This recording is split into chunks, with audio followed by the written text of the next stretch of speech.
एक घटना और है जिसका जिक्र करना जरूरी है, और वो ये है कि एक नया संविधान बनाया जा रहा है और कुंभ मेले में इसकी बड़ी चर्चा हुई। उसका नाम रखा गया अखंड हिंदू राष्ट्र का पहला संविधान बनकर तैयार हो चुका है। हिंदू राष्ट्र की बात लगातार कर रहे हैं लोग। नरेंद्र मोदी जी जब से आए हैं तब से हिंदू राष्ट्र की परिकल्पना जमीन पे आ गई है, और लग रहा है कि आज नहीं कल नहीं परसों साकार हो जाएगा। जो संविधान समिति है हिंदू राष्ट्र की, उसके संरक्षक है सांबेवी पीठाधीश्वर स्वामी आनंद स्वरूप जी महाराज। उन्होंने कहा है कि 2035 तक हिंदू राष्ट्र की घोषणा का लक्ष्य रखा गया है। फिर जो है इसमें महाकुंभ में बसंत पंचमी 3 फरवरी को, अभी जो आने वाली है 3 फरवरी, बसंत पंचमी उस दिन है। शुभ मुहूर्त में इस देश की जनता के सामने रखा जाए। ये जो अखंड भारत का जो संविधान बना है, उस संविधान को रखा जाएगा लोगों के सामने 3 फरवरी को। इसे तैयार करने में 12 महीने 12 दिन लगे हैं, और उत्तर और दक्षिण भारत के 25 विद्वानों ने तैयार किया। चारों पीठ के शंकराचार्य की सहमति के बाद इसको केंद्र सरकार को भी भेजा जाएगा। 501 पन्नों के संविधान को राम राज्य, श्री कृष्ण के राज्य, मनुस्मृति और चाणक्य के अर्थशास्त्र को आधार बनाकर तैयार किया गया। उसके अलावा संविधान निर्माण समिति ने धर्मशास्त्रों के साथ ही राम राज्य, काशी हिंदू विश्वविद्यालय, संपूर्णानंद संस्कृत विश्वविद्यालय, केंद्रीय संस्कृत विश्वविद्यालय के विद्वान भी इसमें शामिल हुए। और जैसा कि मैंने बताया कि 2035 तक हिंदू राष्ट्र घोषित करने का लक्ष्य है, और हिंदू राष्ट्र के पहले संविधान के आधार पर देश गणराज्य होगा। गणराज्य का भी जिक्र कर रहे हैं। हम वसुधैव कुटुंबकम और सर्वे भवन्तु सुखिनः को मानने वाले हैं। इन दोनों मूल्यों को संविधान के मूल में रखा गया है। उसके अलावा संविधान निर्माण समिति के अध्यक्ष डॉक्टर कमेश्वर उपाध्याय ने बताया कि हिंदू राष्ट्र में हर नागरिक के लिए सैनिक शिक्षा अनिवार्य होगी। उसके बाद जो है इसमें ये भी है कि संविधान के अनुसार ये जो हिंदू संविधान तैयार किया गया है, अखंड हिंदू संविधान, इसके अनुसार एक सदनात्मक व्यवस्था भी का हो, 2 सदन नहीं हो, और सदन का नाम संसद नहीं, हिंदू धर्म संसद होगा। हर संसदीय क्षेत्र में एक धर्म सांसद निर्वाचित होगा। पूरे देश में 543 धर्म सांसद निर्वाचित होंगे।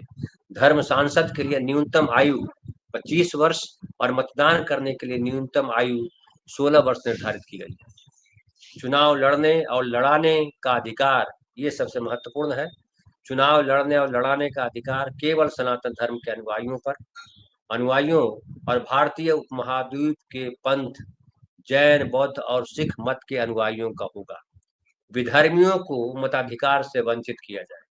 विधर्मियों का मतलब है कि जो मुस्लिम हैं, जो क्रिश्चियन हैं, जो और दूसरे धर्म के लोग हैं, जो हिंदू से सीधे सीधे जुड़े नहीं है, हिंदू से टूट करके नहीं आए हैं, उनको मताधिकार से वंचित कर दिया जाए। तो इस तरह से और लंबी चीजें हैं, मैं उसमें बहुत गहराई से नहीं जाता हूं, लेकिन अक्सर जो है अर्बन नक्सल कहा जाता है, अर्बन नक्सल, और कई लोग इस आरोप में जेल में बंद रहे सालों साल। ये क्या है? ये हिंदू राष्ट्र का जो संविधान बना रहे हैं, ये कौन लोग हैं? और गणतंत्र दिवस के अवसर पर एक तरफ तो ये गणतंत्र नहीं मानने वाले लोग हैं, ये कौन लोग हैं जो इस तरह की परिकल्पना कर रहे हैं, और क्या ये सही कर रहे हैं, आज इसको भी हम समझेंगे। हेमंत जी, शुरुआत आपसे करता हूँ। भारतीय गणतंत्र 76वां गणतंत्र, और इसमें विशेष झांकी एक जो है वो संविधान की झांकी, जिसमें बाबा साहब भी दिखाई पड़ रहे हैं। लेकिन दूसरी तरफ अखंड हिंदू राष्ट्र की का ड्राफ्ट जो है, संविधान जो है तैयार हो चुका है, और आने वाले 3 फरवरी के कुंभ मेला में इसे जो है पेश किया जाएगा, प्रस्तुत किया जाएगा जनता के सामने। आप दोनों को किस तरह से देख रहे हैं?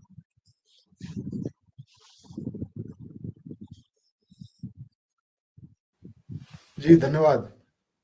मैं समझता हूँ कि जो ये आपने अभी अखंड हिंदू अ, राष्ट्र का संविधान के बारे में जो बताया, और जो दूसरी तरफ जो राजपथ पर परेड हो रहा था, उस परेड में संविधान की की अनुकृति उस पर दिखाई गई।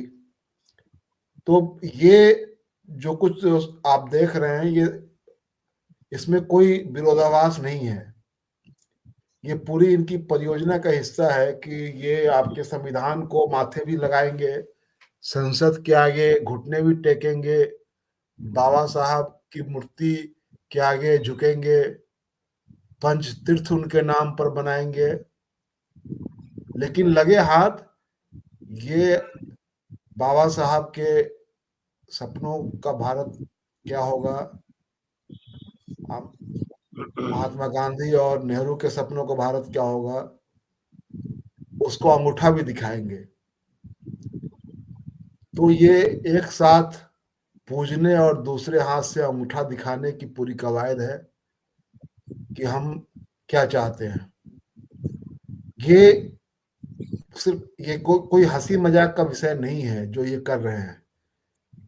ये इनकी पूरी कोशिश है कि संविधान, मैं बार बार ये कहता हूं कि संविधान को फाड़ कर फेंकना नहीं है, संविधान को निर्जीव बना देना है, उसको पाषाण बना देना है। इसी दिशा में ये काम कर रहे हैं। तो इनका इनका मकसद है कि आ, हमको जीवन के हर क्षेत्र में ब्राह्मणवाद, धार्मिक पाखंडवाद, जातिवाद, मनुवाद और सबके ऊपर सवर्ण वर्चस्ववाद की स्थापना करनी है। और ये दिख भी रहा है। ये देखिए, इस देश में जितना धार्मिक पाखंड बढ़ेगा, ब्राह्मणवाद उतना ही मजबूत होगा, सवर्ण वर्चस्ववाद उतना ही मजबूत होगा। क्योंकि ब्राह्मणवाद की पूरी फिलॉसफी जो है वो सवर्ण वर्चस्ववाद की फिलॉसफी ही है। तो ये जो बैक टू बैक जो इस तरह का काम कर रहे हैं, वो इसीलिए कर रहे हैं कि संविधान की वाहवाही भी करेंगे, उसके निर्माताओं की वाहवाही करेंगे। दूसरी तरफ ये उन मूल्यों को अंगूठा दिखाएंगे जो मूल्य इस देश में सबको बराबरी का अधिकार देता है, इस देश को बिना किसी भेदभाव के समानता, बंधुता, स्वतंत्रता के रास्ते पर चलने की सीख देता है जो संविधान, उन मूल्यों के खिलाफ ये पूरा काम कर रहे हैं। अब रही बात की जो सरकार क्या कर रही है, जिसको भारतीय स्टेट कहा जाए, इंडियन स्टेट, उसकी क्या भूमिका है।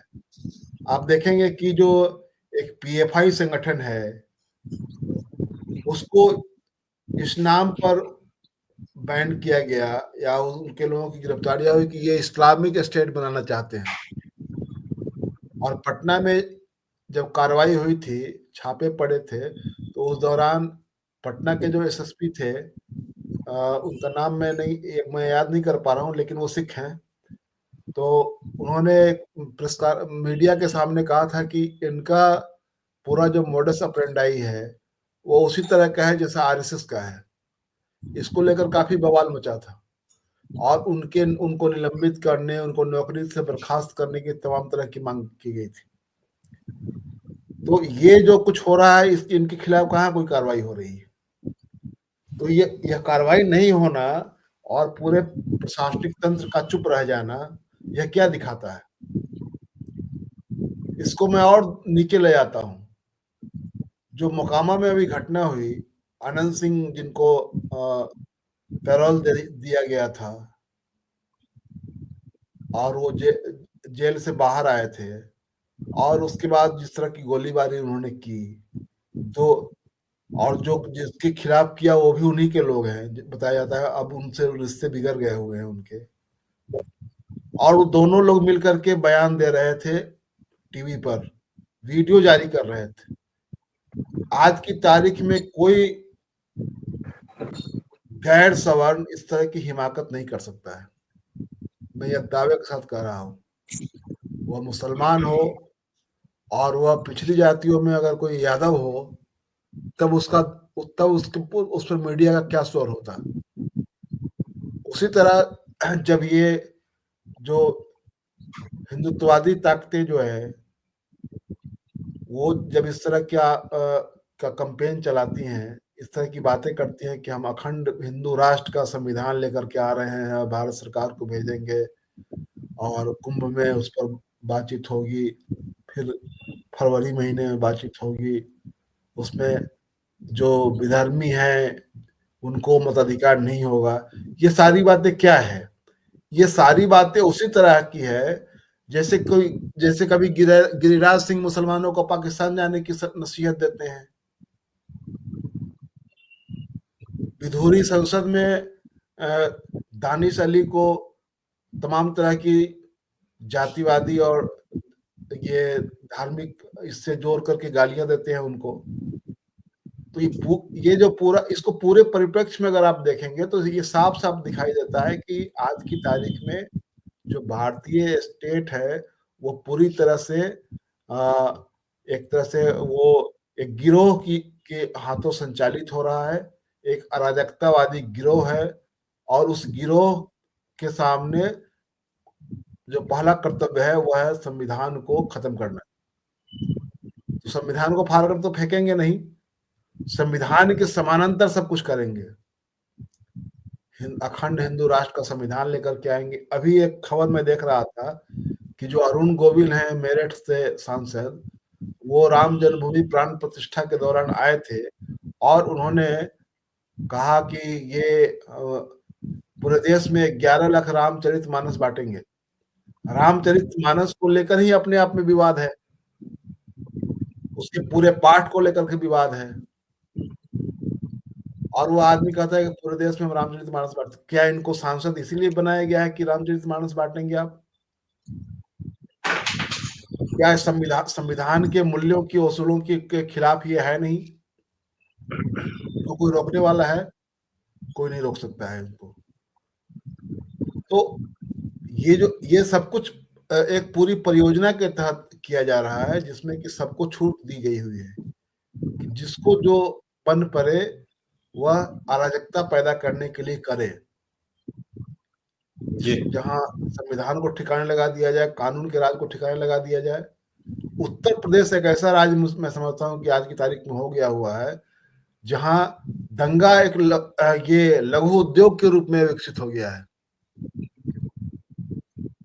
दंगे कराओ और उसमें उसमें जो समाज का जो बहुजन हिस्सा है उसको वही रोजगार दे दो। वो तलवार लेकर के सड़क पर उतर जाए, वह दिन रात इसी काम में लगा रहे। तो ये तो एक तरह से उद्योग बन गया हुआ है। तो ये बहुत ही खतरनाक साइन है। और दूसरी बात यह है कि जो मोहन भागवत जी ने जो फिर कहा है, उसके पहले जो उन्होंने कहा था, उनको धम्म चक्र में धर्म दिखाई दे रहा है। अब बताइए कि जो उन्होंने कहा था कि आजादी तब मिली जब राम मंदिर में प्राण प्रतिष्ठा हुई, ये बहुत ही खतरनाक बात उन्होंने कही थी। वो सिर्फ आजादी को की विरासत को निगेट करना, आजादी के शहीदों को निगेट करना, आजादी के जो आजादी के लिए जिन्होंने अपनी जान दी, जिन्होंने अपना जीवन दिया, उनको निगेट करने की ही बात नहीं है, बल्कि एक तरह से पूरे जो संवैधानिक मूल्य है उसके खिलाफ है। अब ये आप देखें कि जब वो ये ऐसी बात करते हैं तो एक तरह से किस चीज को वो स्थापित करना चाहते हैं, क्योंकि राम मंदिर का निर्माण ही अपने आप में विवादास्पद है। वो इसलिए कि जो कोर्ट ने जो फैसला दिया वो भावनाओं के आधार पर दिया गया फैसला है, ये तो कोर्ट ने खुद कहा है। और जज साहब ने 2 कदम आगे बढ़कर कहा कि हम फैसला लिखने से पहले हम भगवान की शरण में गए थे और उनसे प्रेरणा लेकर के हमने लिखा। कोर्ट ने यह भी माना था कि बाबरी विध्वंस जो है एक आपराधिक कृत्य था, तो अपराधियों को तो सजा मिली नहीं। राम मंदिर निर्माण के साथ मस्जिद के लिए भी भूमि दी गई थी, उसके लिए भारतीय राज्य क्या कर रहा है, प्रधानमंत्री क्या कर रहे हैं? तो ये पूरा जो मकसद है ये है कि इसके जरिए संविधान को ही निर्मूल करना है, एक अराजकता का माहौल बनाना है और जब अराजकता का माहौल बनेगा और अराजकता ही एक तरह से मुख्य ये हो जाएगा विमर्श, उसी के पक्ष उसी का पक्ष लिया जाने लगेगा और कहा जाने लगेगा कि जब बहुसंख्यक के हिसाब से यह देश चलेगा, तब क्या ठीक है। नतीजा होगा? तब तो यही होगा ना कि ये चीजें संविधान अपने आप में वो मैं जो कह रहा हूँ कि वो पाषाण हो जाएगा, निर्जीव हो जाएगा। तो ये निर्जीव बनाने की यही एक रास्ता है। ये बहुत खतरनाक लोग हैं और इसको इतने हल्के में नहीं लिया जा सकता है। मुझे याद आता है कि जब 2013 से पहले, शायद 2012 का साल था, शायद करेक्ट कीजिएगा जिन आप लोगों को अगर याद होगा तो, जब राजगीर में जेडीयू का सम्मेलन हो रहा था और उस समय ये बीजेपी से अलग हो रहे थे नीतीश कुमार, और उसमें शिवानंद तिवारी ने एक भाषण किया था। उन्होंने कहा था कि जिससे आप लड़ने के लिए चले हैं वो बहुत खतरनाक है। मोदी जिसका नाम है, वह जिस संगठन से जुड़ा हुआ है, उसकी जड़ें इतनी गहरी है कि उससे लड़ने के लिए आपके पास वो ताकत नहीं है। वो ऐसा नहीं था कि वो बीजेपी से डर दिखा करके उन्हीं के साथ ही रहने की बात कर रहे थे, बल्कि चेतावनी दे रहे थे कि आप कहाँ जा रहे हैं, इसको साथ आपको किन किन चुनौतियों का सामना करना पड़ेगा। तो इसके बदले में तिवारी जी को वो राज्यसभा उसके बाद मिला ही नहीं, उसके बाद उनको डंप कर दिया गया। तो लेकिन उसके बाद उसका नतीजा क्या हुआ? नतीजा सामने आया कि नीतीश कुमार खुद अब डंप हो गए।